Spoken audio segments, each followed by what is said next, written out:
Stixáci, čaute. Vítam vás v našom novom formáte s názvom Nastupačka, kde si budeme pozývať rôznych zaujímavých hostí. Nechceme robiť len ďalšie rozhovory, akých je tu milión. Chceme vám prinášať témy a odpovede na otázky, ku ktorým nie je tak ľahký prístup. Verím, že sa vám to bude páčiť. Ja som Stixák a poďme na to. Máme tu hneď prvého hostia a tým je majiteľ, zakladateľ a riaditeľ samotnej spoločnosti Stix. Janči, ahoj. Ahoj. Začneme hneď z hurta. Ja ťa budem spovedať, budem ti dávať otázky a ty budeš na ne odpovedať. Dobre. Začneme hneď od začiatku tebou možno, takou jednoduchou otázkou, a to je, že ako si sa ty vlastne stal motorkárom a že prečo vôbec obchoduješ s tými motorkami už viac ako 25 rokov a že kde je vlastne ten začiatok Stixu a teba ako motorkára? No, mňa k motorkám, poviem pravdu, priviedla lenivosť, pretože keď som v 12 rokoch vyskúšal babetu, ktorú mi požičal kamarát a zistil som, že netreba pedálovať a dá sa ísť aj bez pedálovania na bicykli, tak hneď som tomuto športu, alebo jak by som to nazval, koničku prepadol a odtedy som sa začal, keďže ma vždy bavili aj technické veci, aj veci okolo motorov, tak som si proste zohnal učebnice pre stredné školy, pre automechanikov a takto som sa doma vzdelával. Hoci popri tom som študoval elektrotechniku, tak učil som sa aj veci o motoroch, o motorkách. A bavilo ma to s tým od malička, keď som mohol, jak som mal prvého pioniera, proste rozoberal som ho, skladal som ho, zlepšoval som ho, upravoval som ho, pomáhal som kamarátom s úpravami motoriek, s opravami a so všetkými týmito vecami. Takže to bol taký koníček, ktorému som prepadol. A keď som potom začal vlastne, keď sa začalo na Slovensku dať už podnikať, tak som začal podnikať v elektrotechnike, v čom som bol vyučený, ale hneď ako proste bola šanca sa dostať do motoriek, ako náhle bolo už možné nejaké veci zakúpiť a ponúknuť záujemcom, tak som proste začal podnikať s motorkami a odtedy sa tomu venujem. Takže robím s motorkami, už od roku 1998 a tiež to malo taký začiatok, že sám som si bol kúpiť novú motorku a nepáčilo sa mi, akým spôsobom to bolo celé prevedené, tak som si povedal, že to skúsim ja a vyšlo to. Super, super. Mnohí z vás možno nevedia, ale Janči je stále motorkár, aktívny jazdec. Ako máš motorku? Momentálne jazdím na Vestrume 800, DE-čkovej verzii, ktorá je trošku učená okrem cesty aj do terénu a snažím sa aj cestovať. Kedysi to bolo samozrejme lepšie. Začal som v nejakom roku 2001 prvé cesty do Chorvátska. Následne sa to proste rozširovalo Rumunsko, Bulharsko a potom ďalej na východ a najďalej som bol na motorke asi po vlastnej v Mongolsku. To je slušné. To zavedia asi viacerí. Dobre, poďme ako keby viacej hlbšie do témy tohto videa a tá téma by mala byť vlastne, celé toto video by malo byť najmä o tejto sezóne 25, ktorú v princípe máme za sebou. A čo sa týka teba, ako ju hodnotíš? Že čo nám táto sezóna priniesla? Možno pomôžem si. Čo nám priniesla? Z čoho sa najviac tešíš? A čo bolo naopak takým možno prekvapením v tejto sezóne? Tak teším sa, že sme ústali všetky tie nástrahy, ktoré nás túto sezónu čakali. Bol to z istej časti v určitých obdobiach nedostatok motocyklov a bol dopyt. A následne, ale táto sezóna samozrejme bola slabšia, čo mi potvrdili aj obchodní partneri, s ktorými som teraz bol na výstave EICMA v Miláne. Celá Európa mala pokles dopytu aj po motorkách, aj po príslušenstve, po oblečení a po všetkých týchto veciach. Je to taká, dá sa povedať, recesia, ktorá momentálne v Európe prebieha aj na Slovensku. Ako ľudia jazdili, servis využívali, chodili len proste také tie obmeny. Kúpim si novú motorku, kúpim si novú bundu, kúpim si novú prilbu, rukavice a iné nejaké doplnky na motorky. Toto odkladali zatiaľ na neurčito do budúcna. Proste ešte jazdiť majú na čo, majú staršie motorky, takže mnohí sa rozhodli ešte počkať do budúceho roka a uvidia, aká bude situácia, lebo sú niektorí takí vystrašení z toho, čo sa deje okolo nás. OK. Bolo niečo také, čo bolo pre teba nejakým, že vyslovene, že prekvapením, alebo nejaká, že bomba, ja neviem, napríklad, že prišla možno motorka, ktorá nemala prísť na trh, alebo niečo takéto? No, tento rok ani nie. Prakticky my sme už trošku dopredu aj informovali od importérov, tak nemyslím si, že ma tento rok niečo také zasiahlo, čo by som neočakával. Skôr to bolo také predvídateľné. OK, ja ti dám ale jednu záľudnú otázku. No. A čo tá R1 od Yamahy? Ktorá mala byť pôvodne okruhovka, ale budeme ju mať aj na cestách. No toto môžeme zmeniť, lebo to je Suzuki GSX-R 1000. A OK. Dobre. Tak dozvedeli sme sa, boli sme informovaní zo Suzuki, že sa vráti športový motocykel Suzuki GSX-R 1000 a bol taký dotaz, že koľko by sme mali záujem, ale mala to byť prakticky okruhovka, ktorá mala slúžiť iba na jazdu po okruhu pre pretekárov na závodenie a tréningy. A v priebehu roka sme sa prakticky dozvedeli, že tá motorka bude normálne, bude aj homologovaná a bude sa dať využívať aj na cesty, bude mať normálne schválenie, bude mať technický preukaz SPZ-ky, takže aj tí, ktorí ho nechcú využívať iba na okruh, alebo sa chcú voziť iba po ceste, budú mať možnosť ju zakúpiť a mala by prísť začiatkom budúceho roku na trh. Jasné. Ono, čo sa týka tej homologizácie, k tomu mám presne otázku, ja by som možno k nej rovno skočil, že ako vnímaš to, že čo sa týka homologizácie nových noriem Európy a podobne, že niektorí motorkári to vedia, že v podstate niektorí výrobcovia výfukov na tie úplne najnovšie motorky ani nemajú už laďaky, jak sa hovorí. Je to iba otázku času, kedy prídu, alebo vyslovene tie laďaky na tie úplne najnovšie modely ani neprídu podľa teba? My trošku zaznamenávame taký znížený dopyt na tieto výfuky. Ten výfuk má pre mnohých ľudí niekoľko dôvodov, prečo si ju kúpia. Jedný z nich napríklad váha. Kto chce motocykel odľahčiť, ten ladený výfuk, kde z titánu alebo z nejakých iných ľahkých kovov je ľahší. Nie je to nejaký extra veľký rozdiel, ale niekomu proste na tom záleží. Druhá vec je naladiť ten výfuk na to, aby mu tá motorka lepšie šla. Len tam treba zase pridať vzduch, pridať palivo a tú motorku treba dať naladiť, treba tam kúpiť ten výfuk, ale výfuk samotný nestačí, treba tam k tomu namontovať aj z vody. A vtedy tá motorka má väčší výkon, čo je ale na ceste bežne nepostrehnutelné. A najväčším dôvodom, prečo si ľudia u nás na predajniach zháňali, kupovali výfuky, dopytovali sa na to, chceli to, bol ten zvuk, ktorý v dnešnej dobe, keď sa namontuje laďák na motorku, ten zvuk je úplne totožný s zvukom, ktorý tam z výfuku, ktorý na tej motorke je štandardne zo série namontovaný. Takže sú na to prísne normy aj na hlučnosť a veľakrát sa stane, zákazník príde, namontuje mu láďak a hovorí, ale viete, je to presne to isté, čo som tam mal. No bohužiaľ, tie normy sú také, že sa s tým nedá nič robiť. Boli tam demontovateľné tie decibelkillery, ako sa to ľudovo volalo, také tie vložky, ktoré mali vlastne ten posledný stupeň utlmenia na tie motorky dávať a to si ľudia všetci s radosťou samozrejme odmontovávali s výnimkou tých, ktorí chodia do Rakúska, lebo všetci vieme, aké tam sú problémy jasné. Pre motorkárov, ale ľuďom sa, keď Vlado povedal, že sem laďák, aj to bolo laďák, to nemysleli, že to je ladené kvôli výkonu, alebo to ladené kvôli zvuku. Veľa ľudí si proste toto bol ich cieľ, mať výfuk, ktorý je počuť, ktorý tomu motoru dá trošku proste také správne noty. Jasné. Celkom si sa dotkol aj toho dopytu. Poďme možno ako keby na konkrétne motorky. Ja tu mám otázku, sa tu pýtali aj ľudia v komentároch, že aké modely sa, v princípe tá otázka je, že aký model motorky sa predával tento rok asi že najviac.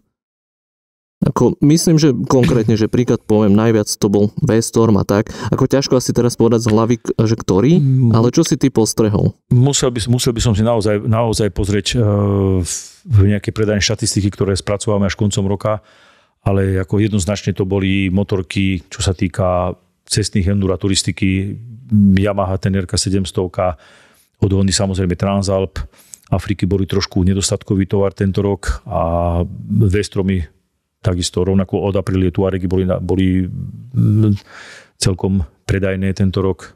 No a samozrejme skútre každoročne pribúdajú predaje, pretože ľudia na Slovensku oproti zahraničiu motorky využívajú väčšinou pre zábavu, pre voľnočasové aktivity. Chcem sa ísť niekde povoziť s kamarátom, chcem ísť niekde na výlet, je pekné počasie, idem sa previesť. U nás tá povinnosť tej motorky, alebo ten dopyt na motorku s tým, že potrebujem ju, lebo nemám kde parkovať druhé auto, nemám kde parkovať pred robotou, nemám kde parkovať v meste, keď idem na nákupy a dostanem sa rýchlejšie v zápchách. tak toto u nás ešte len prichádza. Ale prichádza to, čím ďalej, tým viac ľudí si motorku kupuje, aj preto, že ju potrebujú, nielen preto, že by to bol nejaký koníček alebo nejaký taký voľnočasový nástroj na zabitie času na výlety.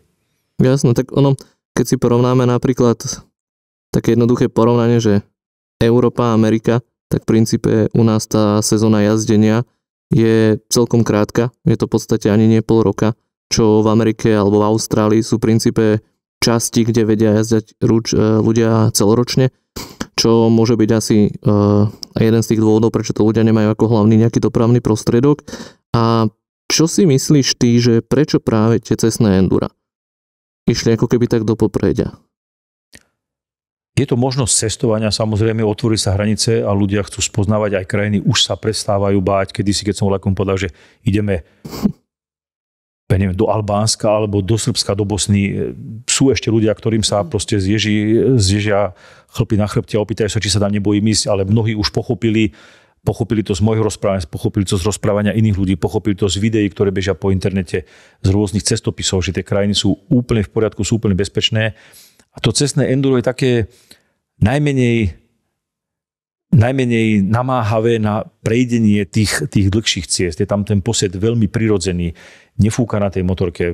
Častokrát som stretol, aj kamaráti moji boli mne, však ja to zvládnem, na naháči pôjdeme. Ale keď sme proste došli do cieľa, tak on bol unavený z toho naháča, je ufúkaný, prejde tam motorka. Keď prešiel Marek Slobodník na pionieri do Južnej Afriky, tak dá sa povedať, že každý zvládne všetko. Džingis Khan sem prišiel na koni pred pár storočiami, takže zvládnuť sa to dá. Len tu ide o to, že keď si ten človek môže vybrať tú pohodu, môže vybrať to, že mu tá motorka zaručí aj to, že nemusím denne spraviť 300 km, ale spravím pri rovnakej kondícii aj 500. Prejdem aj v horšom počasí, prejdem dlhšiu vzdialenosť, prejdem horšiu cestu, tak to enduro je také najmultifunkčnejšie, najuniverzálnejšie na všetky tieto cesty, ktoré sa môžu počas dovolenky vyskytnúť.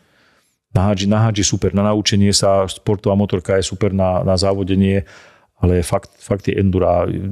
Na každom tom endure je možnosť upevňania si batožiny, majú vysokú prechodnosť aj väčšími kolesami, aj výškou motora, že nezastaví, pokiaľ sa niekto nebojí odvážiť výjsť aj na nejakú takú horšiu cestu, nezastaví ho táto cesta, môže si to vyskúšať, môže prejsť, vyjde do kopca, zlezie z kopca, prejde po šotoline. Proste, a hovorím, je tam krytý tou kapotážou, nie je taký unavený, ufúkaný. Je to pohodlnejšie. Aj ten posed, tá prírodzenosť toho posedu je taká oddychová. Nezapreš, že si riaditeľ Stixu. Predal si to podľa mňa dostatočne. Možno aj vám diváci, ak to pozeráte, alebo pre tých, ktorí to len počúvate na Spotify, tak ak ste zvažovali nejaké cestné enduro, tak myslím, že toto vás možno presvedčilo. Poďme ako keby do tej sféry nových jazdcov. Tých pribúda každoročne rádovo tisícky na našich cestách, že naozaj, čo sa týka aj štatistík autoškôl, ja osobne som tam videl, že ten dopyt potom vodičáku na tú motorku naozaj, že rastie. Je to spôsobené možno aj nejakým svetovým trendom alebo tak, ale poďme sa pozrieť na tých úplne, že prvých jazdcov. Čo si všímaš aktuálne, možno dlhší čas, alebo je to len teraz, že aké chyby robia tí noví vodiči, keď si kúpujú ako keby, že tú prvú motorku, že čo sú také chyby, ktoré si všímaš a radil by si možno, aby ich nerobili pri prvej motorke? No samozrejme, veľakrát, keď príde k nám nejaký mladý človek, častokrát aj s rodičmi, tak on si vyberá tú motorku podľa toho, ako bude vyzerať pred ostatnými ľuďmi. To znamená, že páčia sa tým mladým ľuďom športové motorky a on tým rodičom sľubuje: mami, oci, kúpte mi túto, ja naozaj budem chodiť pomaly. On si neuvedomuje, že nebude, pretože na tej motorke sa pomaly ísť nedá. Tá motorka je pri pomalej jazde veľmi, veľmi, veľmi nepohodlná a on nechciac bude chodiť rýchlo. Takže správny výber motocykla, nebrať to na ľahkú váhu, že hneď chcem veľkú silnú motorku, lebo však ja som iný, ja som lepší a ja už viem. Treba prejsť pomaly, treba ísť s malými objemami, s malými hmotnosťami, najlepšie na naučenie samozrejme naháč, tá motorka z nej krásny výhľad. Malý objem, malá hmotnosť odpustí chyby, ktoré môže ten jazdec urobiť nemusí to byť jeho chyba, ale môže to byť chyba iného účastníka premávky, ale on to ustojí tú situáciu. Nestane sa, že chybou iného má aj on haváriu. Takže ja mám také prirovnanie, veľakrát to rozprávam, že keď chce niekto príde do posílky príde a vidí tam tých chalanov, ktorí sú tam namakaní a hrajú sa s tými 100-kilovými činkami a on povie, ja chcem byť taký ako vy a ja si tiež vezmem tú 100-kilovú činku a budem taký ako vy. No ale po pol roku snaženia on tú činku stále proste gúla po zemi a nespraví s ňou nič.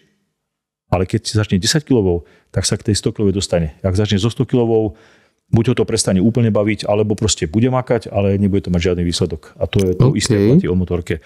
Motorka nie je o rozumé, o peniazoch ani o sile. Človek môže byť silný, múdry a mať na to dostatok financií, ale proste naučiť sa to ovládať, naučiť sa s tou motorkou žiť, prežiť si s tou slabšou, ľahšou motorkou všetky tie situácie a potom sa pustiť do väčšej. Veľa ľudí to pochopilo a mnohí proste zistili, že tá motorka je okolo 700-800 kubíkov, mu absolútne stačí. Ale keď začiatočník príde a pozerá sa po 1200-ke, 1300-ke, to neskončí dobre proste. To je... OK. Tu by som vedel možno hodiť protiargument, že ja keď som začínal, moja úplne prvá motorka bola 800, 64 kW. Tiež som z každej strany počúval, že mal by som začať niečím slabším. A počul som aj taký názor a ten ma v princípe presvedčil, že tá motorka ide len tak, ako ťaháš. Že čo vieš možno povedať k tomuto? To je taký protiargument, že ja som príklad toho, že som začal relatívne dosť silnou motorkou a našťastie zatiaľ som tu. Áno, to je samotná jazda. Keď už idem a ide sa mi dobre, idem v doprave, kde sa nič nemôže stať a mám samozrejme rozum prepojený s pravou rukou, ktorá pridáva plyn, tak viem si tú motorku ukočírovať. Ale keď prídem do situácie, kde potrebujem náhle brzdiť, náhle sa vyhýbať a nie som zvyknutý na tú hmotnosť tej motorky, na tú ovládateľnosť, pretože čím je tá motorka ťažšia, tým je horšie ovládateľná. A čím je väčší objem, tým aj tá motorka je ťažšia, pretože to všetko, čo nepotrebujem, pokiaľ ten výkon ja neviem ešte využiť, ale kúpim si ho, dám za zbytočné peniaze, nosím ho so sebou, tú hmotnosť, ale nič mi tá hmotnosť neprináša. Prakticky je to len nevýhoda, že som naložený a keď príde ku situácii, ktoré by som sa vedel bežne vyhnúť, vedel by som to dobrzdiť, vedel by som to proste ustáť, ja neviem, šmiklavá cesta, nečakaná prekážka na ceste, s ľahkou motorkou sa tomu dokáže vyhnúť, dokážem to brzdiť. Keď je tá motorka veľká, samozrejme, že každý povie, že to sa nedalo vyhnúť tomu. Áno, nedalo. S tou motorkou tak naloženou a s tými skúsenostiami nie. To nie je chyba toho jazdca, to sa proste nedalo. Ale s inou ľahšou motorkou, keď si to nacvičím, ťažko na cvičisku, ľahko na boisku. Presne, že s tou malou motorkou, keď sa niekto naučí vyhýbať sa prekážkam, náhle vstúpi chodec, náhle tam nejaký bicykel vyjde, vychádza traktor na cestu. Toto všetko ľahšie zvládnem s ľahkou motorkou a keď sa to naučím, na tej ťažkej mi to už ide oveľa ľahšie, oveľa príjemnejšie. Takže netvrdím, sa nedá. Sú ľudia, ktorí fakt prišiel prvá motorka, bola kedy v čase čoprov, prichádzali ľudia, kúpovali si prvé motorky 1800-ky. Niektorí z nich možno doteraz jazdia, ja neviem, nie so všetkými sa stretávam, ale oni už nesistia, aké by to bolo iné, ako by si tú cestu lepšie užívali, keby si na tej ľahšej motorke najskôr získali tie návyky a potom by sa dostali do tej veľkej motorky. A mnohí z nich by sa možno do tej veľkej nedostali. Oni aj nevedia, ako tá ľahšia motorka, menšia, dodáva, proste tá je hravá, ona dodáva iný pocit radosti, nie len to, že proste mám niečo obrovské a ľudia pozerajte sa, že ukázať, že na to mám. Hovorím, mnohí prejdú na veľké objemy, mnohí zostanú pri malých objemoch, ale tí, čo išli postupne, majú väčšiu šancu nielen prežiť samozrejme, ale aj si to viac užiť. Jasné, tak skúsenosti neodklameme, treba si to odjazdiť. A dôležité napríklad sú z môjho pohľadu aj školy jazdy, ktoré na Slovensku usporiadáva nie jedna agentúra, nie jeden nejaký súkromník, proste sú chalani, ktorí to robia na rôznych tu na tratiach a v rôznych terénoch. Toto si treba naozaj vyskúšať, nie je to márne. Málo kto si uvedomuje, ako málo stačí pri vedení motorky urobiť nejaký pohyb a čo tá motorka následne dokáže, keď to už viem, keď to osvojím. To sú veľmi dôležité veci, ktoré veľmi pomôžu. A toto by som doporučil každému, aby si to vyskúšal. Jasné. Zostaňme teraz ešte chvíľu pri tých motorkách, potom pôjdeme na príslušenstvo a tak. Ale čo sa týka motoriek, neviem, či v tom náš prehľad, ale je nejaký problém, s ktorým sa veľmi často vracali motorkári, myslím konkrétne nejaký servisný, že je niečo, čo tento rok prekvitalo, či už úplne nejakým novým modelom, nejaké zvolávačky alebo niečo, že zachytil si niečo nejaký, že opakujúci sa problém? Myslím, že ani nie. Ľudia k nám chodia proste bežne na servis, prezúvanie pneumatík, výmena reťazí, výmena olejov, takéto klasické veci, aby mohli cestovať. A samozrejme montáž doplnkov, k čomu takisto sa venujeme. Buď priamo pri predaji, to sa snažíme ponúknuť zákazníkovi, aby si to dal hneď namontovať veci, ktoré samozrejme bude zrejme potrebovať a ostatné veci necháme na ňo. Keď predáme motorku, tak povieme zákazníkovi, aby si skúsil tých prvých 1000 km spraviť bez tých všetkých vecí a sám zistí počase, čo sa mu bude páčiť, lebo prídu zákazníci, ktorí proste on dojde so zoznamom a chce na tú motorku dať všetko, ale mal by som najskôr užiť aspoň počas toho zábehu taká, aká je, ľahká, obratná, jednoduchá a potom zhodnotiť. Vieme aj poradiť, čo by si mal vybrať na ňu, čo sú praktické veci, čo sú veci iba proste otázky imidžu alebo nejakého proste skrášlenia motorky. To si musí každý zhodnotiť sám, čo uprednostňuje, ale nejaký problém sme tento rok, nemám pocit, že by sme boli zaznamenali, akože sú veci, firmy, všetci výrobcovia majú také zvolávacie kampane, kde oni prídu na svete na nejakú sériu, ktorá mohla byť nejakým spôsobom špatne osadená nejakou súčiastkou. Tieto zvolávacie kampane nám chodia, my to zákazníkom oznamujeme aj listom samozrejme, aj mailom, a takisto aj pri návšteve servisu podľa výrobného čísla to vieme povedať, že tejto motorky sa týka táto zvolávacia kampaň a proste odstránime tú závodu, ale nezaznamenal som nič, že by bolo niečo také výnimočné. Jasné, okej. Ono ešte, čo si hovoril vlastne, toto aj tie zvolávačky a tak ono aj toto, čo si hovoril v podstate, že treba si tú motorku, aspoň v tom zábehu, teda, že nejako užiť, že na ňu nedávať veci. Čo si pamätáš ty ako najkratší zábeh motorky? Lebo vieme, že Styx má jedného zákazníka, ktorý dokázal zabehnúť motorku za 2 dni. Roberto, ahoj, ak to pozeráš. A je niekto ešte rýchlejší? Existuje nejaký rekordman ďalší? Veľakrát sa nám stalo, že prišiel zákazník a povedal, v piatok si bol motorku prevzať alebo v sobotu do obeda a rovno sa na pondelok objednal na servis. Takže viackrát sa nám to stalo, že počas víkendu si to zákazník dokázal zabehnúť. Proste on v sobotu odišiel od nás a spravil 400 km, v nedeľu spravil 600 a v pondelok, dajme tomu, to mal k nám ešte, dajme tomu nejakú 100, takže niekedy to aj trošku o pár kilometrov prebehol, čo je v poriadku. Ale tak bežne to ľuďom, keď je pekné počasie, tak ja neviem, by som povedal taký priemer, tak do 2 týždňov, že tí ľudia sa s tým zastavia a prídu na prvý servis, na prvú výmenu oleja. Ale mali sme, pamätám si chalana, ktorý zobral motorku a bolo tak hnusné počasie, že on povedal, že on ju musí zabehnúť. A samozrejme, keď na ten servis neprišiel, tak sme zisťovali, že čo s ním vlastne, lebo sa objednal, neprišiel, tak skončil s nejakými silnými zápalmi v nemocnici, pretože on napriek všetkému si povedal, že musí to dať. A hoci pršalo, hoci bola zima, lebo bolo to v takom nejakom období, to bolo možno nejaký február, marec, nevystihol počasie. To samozrejme nikto nás neovplyvní. Ja viem, že skončil potom, myslím, že aj s motorkou, lebo mu to narobilo vážne zdravotné problémy. To je škoda, teda chcel som povedať, že aspoň, že sa nestalo niečo zlé, ale tak už potom nejazdil. Toto bolo troška také smutnejšie, ale máš nejakú príhodu z tohto roka s nejakým zákazníkom, alebo celkovo ako keby z tohto motorkového sveta niečo úsmevné, spomenieš si? Kľudne daj akože nejakú príhodu celú. Či si na niečo také spomeniem, ja neviem teraz takto narýchlo. Neviem. Je toho veľa, každý deň sa niečo stane, mi volajú ľudia za niečo. Ako bežné veci, čo sa stávajú, že zákazník od nás odíde, ja všetko ovládam, nemusím nič vysvetľovať a o 15 minút volá z pumpy, že prosím vás, mi to nejde naštartovať. A ten vypínaš na pravej ruke. A ďakujem. To je taká bežná, ale už rokmi zavedená vec, ktorá sa nám stáva. Ale neviem, teraz ma fakt nič také konkrétne nenapadá, ale ako sú príbehy rôzne, ľudia sú priateľskí, takže aj nám porozprávajú, aj na seba, keď príde na prvý servis, čo zažili, čo sa im stalo už po tých pár prvých kilometroch, takže je to veľa.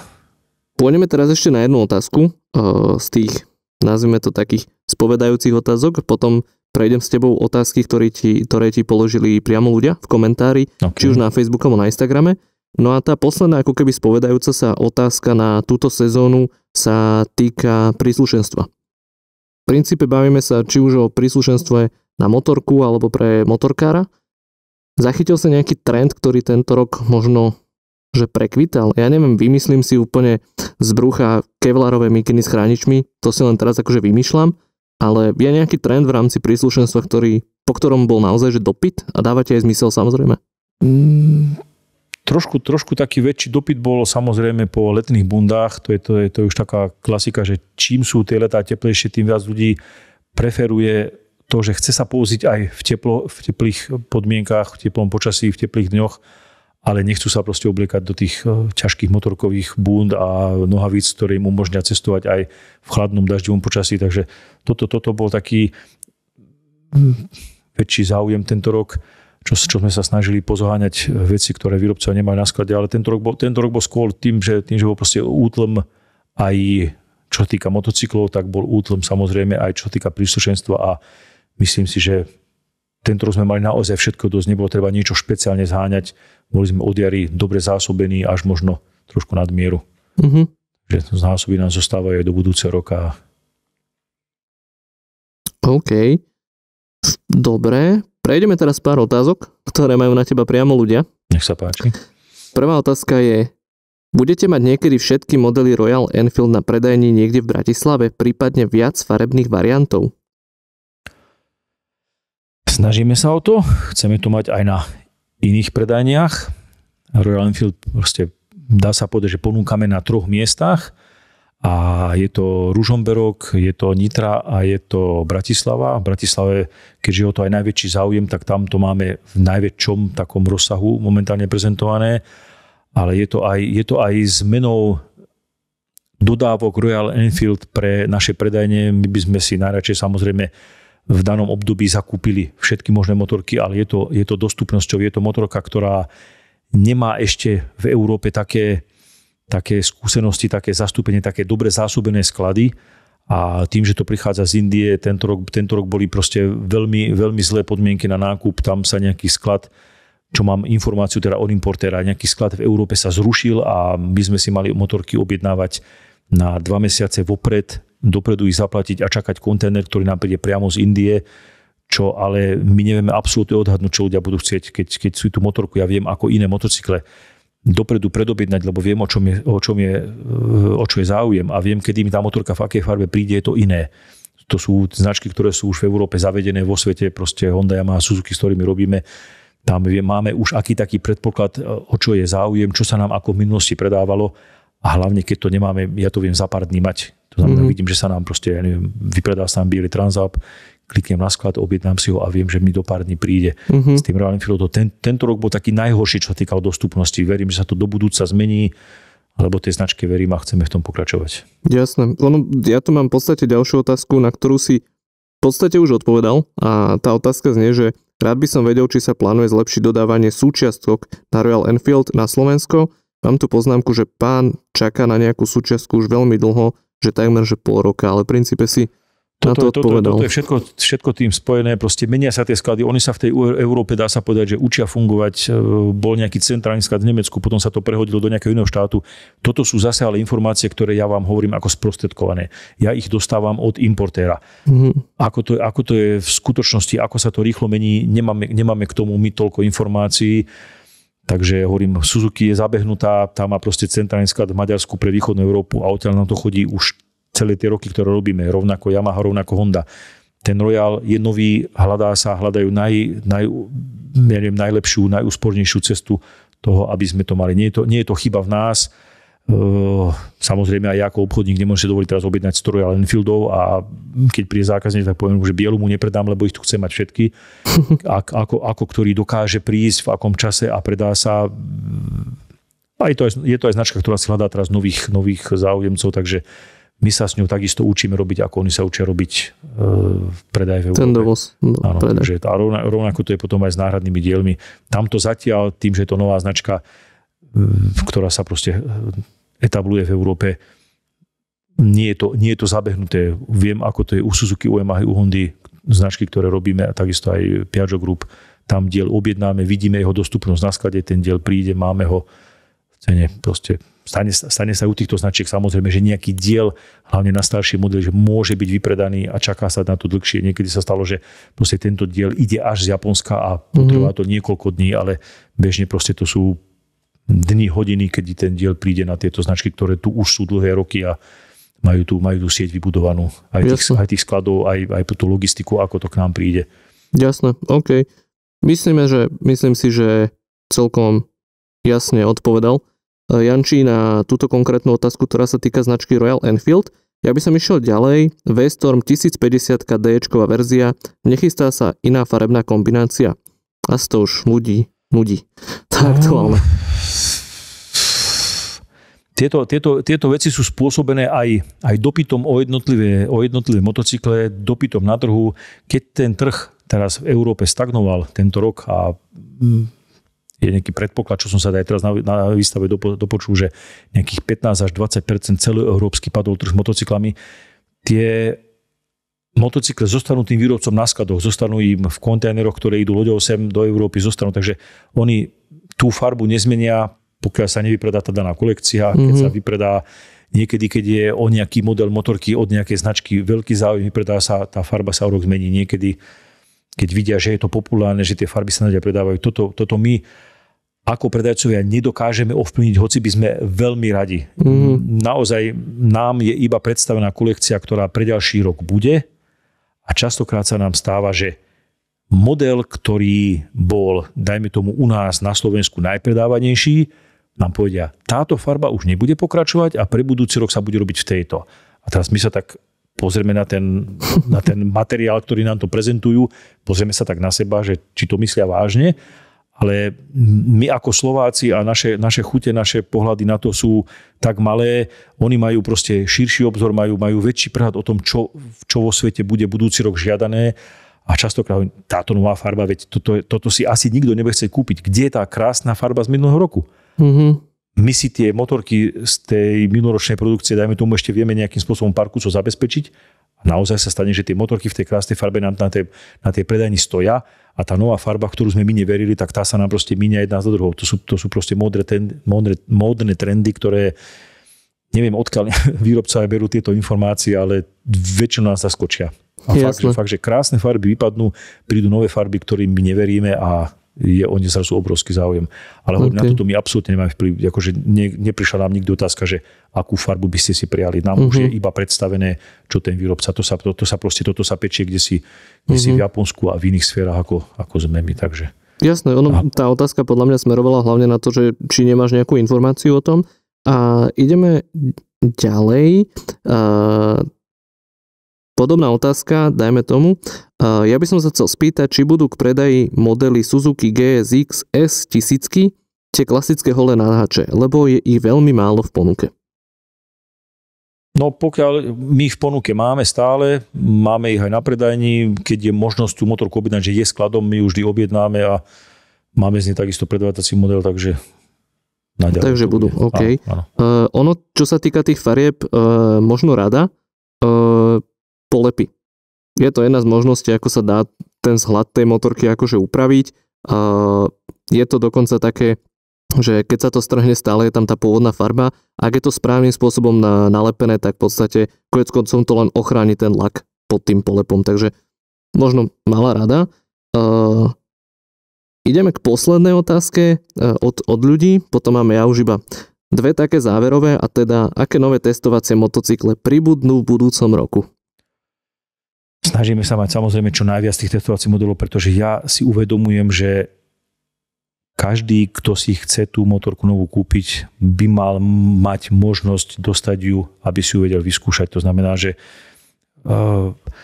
nás obmedzuje, nás limituje iba to, že koľko nám importér povolí tých predvádzacích modelov mať. My si ich často dávame samozrejme až nad limit, pretože na ten predvádzací model nám importér poskytne zľavu, ktorá má pokryť náklady s tým spojené, že my tú motorku proste zaplatíme, z tých peňazí platíme úroky a máme ju tu k požičiavaniu, tá motorka sa nejakým spôsobom opotrebováva, riskujeme samozrejme pád a všetky tieto ostatné veci, tankujeme ju, dáme ňu nejaké doplnky, následne ju zo zľavou predáme, to znamená, že na tých motorkách sa dá sa povedať nezarába, ale slúžia na to, aby ľuďom dali možnosť si tú motorku vyskúšať.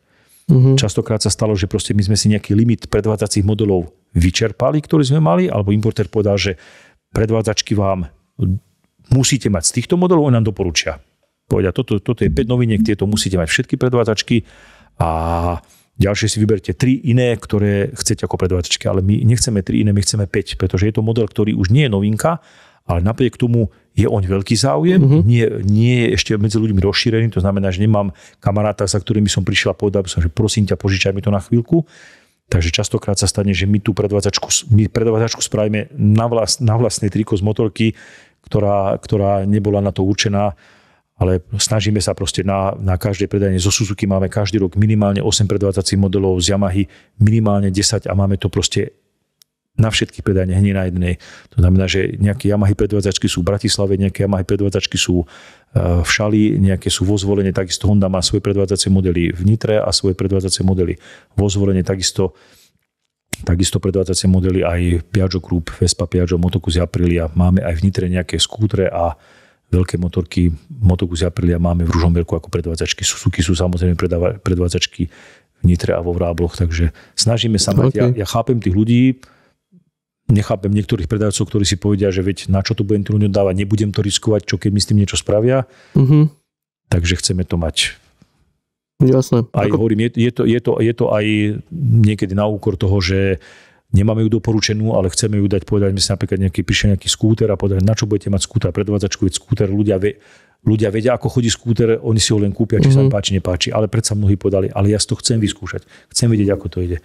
Proste povedali, vybereme skúter, nalejeme do ňoho benzín, nalejeme baterku a dáme ho tým ľuďom, dáme im možnosť vyskúšať ho. Na konci ho predáme, na konci roka po sezóne s nejakou zľavou, aj keď na tom prerobíme, ale proste pomôžeme im pri výbere, aby si to mohli určite. Vyskúšať. Toto posledné, čo si povedal, iba v princípe zopakujem, predvádzacie motocykle aktuálne nájdete na stix.sk, sú na ne výrazné zľavy, takže pokiaľ by ste mali záujem, viete teraz ku koncu roka kúpiť naozaj, že za super ceny, super motorky. Možno by som ešte k tým predvádzačkám ako povedal ten režim, ako to funguje, lebo častokrát sa ma ľudia pýtajú na jar, či nemám na predať nejakú predvádzačku, alebo keď ju tam máme, že či mu nie je vlastnejšie predať. Režim prakticky funguje skoro u všetkých značiek rovnako. Tie predvádzačky nám, pokiaľ sú už dostupné na centrálnom sklade, pokiaľ to je novinka, niektoré novinky prichádzajú na trh, dajme tomu v júl, august. My keď nemáme ani produkčný kus, ktorý by sme vedeli predať, nemáme k tomu samozrejme ani predvádzačku. Ale pokiaľ sú tie kusy dostupné, my si ako predvádzačky vezmeme, ale nám tam plynie určitá doba, počas ktorej tú predvádzačku mať musíme. My tú dobu samozrejme prekračujeme, pretože keď mi príde predvádzačka v apríli a ja ju už môžem v júni predať, ale ja ju ešte viem, že júl, august ju ešte môžem požičiavať, tak ja si ju ešte nechám, predávame ich tým pádom až na jeseň. Ak máme nejakú na predaj, tak to je prakticky motorka z minulého roku, pretože tie nové, ktoré prídu, my ani nechceme, ani nesmieme predať. A cez to ich máme dostupné, ale prichádzajú až na jar. Prakticky predvádzacie modely my si berieme od importérov a uvádzame ich do prevádzky apríl, máj, keď už je možné tie motorky vyskúšať. Nie je to december, nie je to ešte február. Je to moc skoro, aj aby boli dostupné, aj aby ľudia na nich vedeli bezpečne jazdiť.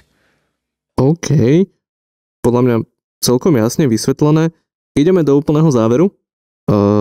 Veľmi stručne jedna vec, ideálne konkrétna, v ktorej chceš, aby Stix v roku 2026 bol lepší? Najlepší vo všetkom, samozrejme. Chceme byť lepšie zásobení, zlepšujeme všetko. Zlepšujeme sa navonok, zlepšujeme sa znútra.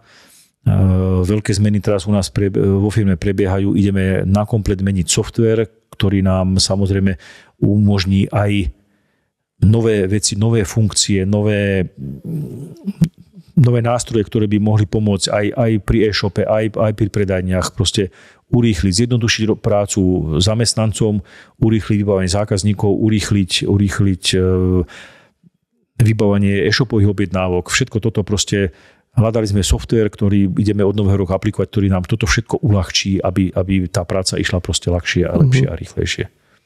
Všetko teda. Konkrétne všetko. Áno. OK. úplne posledná vecička, Janči, odkáž niečo komunite českých a slovenských motorkárov, ak ťa môžem poprosiť do kamery.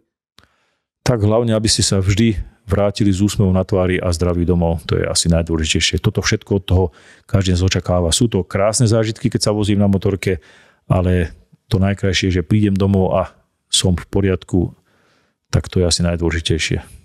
Super. Janči, máme to za sebou. Díky moc, že si prišiel. Ďakujem aj ja. Jančiho sme poriadne vyspovedali a pokiaľ sa vám video páčilo, tak zanechajte like, komentár a odber, aby vám neušiel žiadny ďalší diel. Ja som Stixak a vidíme sa pri ďalšom videu. Čaute.